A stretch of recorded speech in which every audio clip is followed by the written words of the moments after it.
G'day folks, here's the second instalment of the videos regarding my scrapbook for Australia, which actually I found quite difficult to do while we were away. We were away for quite a short period of time and it was jam-packed full of activities, so I've been doing more since I got back and been able to sort of reflect on the experiences that we had.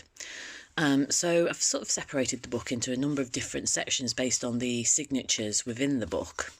So the first section was really based on the sort of Aboriginal culture and how it was ignored from the society there, really, and the sort of atrocities that happened over there that really didn't happen that long ago. It was incredibly sad that we didn't get to explore more of the Aboriginal culture, but we were able to experience the landscape, which obviously the Aboriginals used, and I tried to connect with the place in that sense. So here I used a cup, actually. A cup was designed with Aboriginal sort of picture, which I thought was quite interesting, actually. So I took it, cut it out, and then added extra bits, which I'm going to continue doing around the outside. The main reason we went was actually for a wedding, which was set on a beautiful beach, so I found a magazine and ripped up some of the pages. Also got some stickers in a lucky dip when we went to the Monday market. So again, I've just put a very basic headline there that I'm going to continue to add to. And I collected some of the flowers from the bouquet and have stuck them in, which create a beautiful effect. And again, all this is going to be added to as I go along, so it's kind of work in progress. As I don't particularly drink that much, I decided, me and the other kids there played drunken bingo. As you can see, one of us won down there.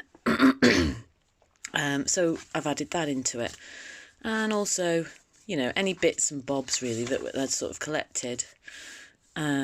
I found the people in Australia to be really positive and peaceful and calm, so I thought that would be a nice representation to kind of explore within the book.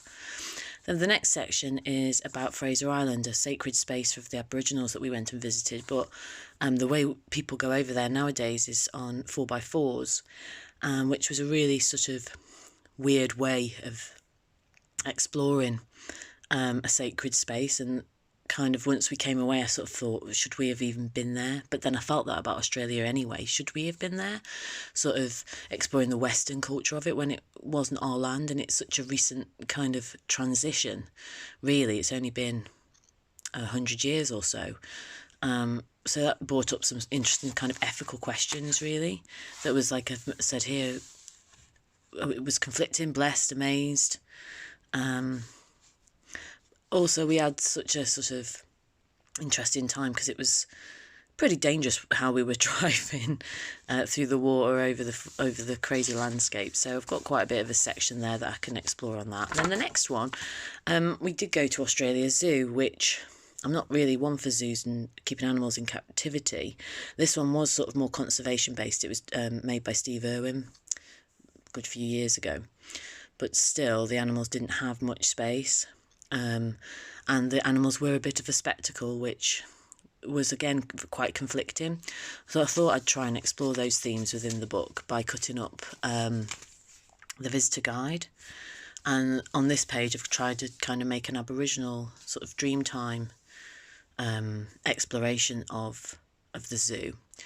And I thought in there I could actually discuss the marsupials like the koala bear and the kangaroos and the other flora and fauna that's really, really interesting over there and kind of out of this world, really. So yeah, got quite a few sections there.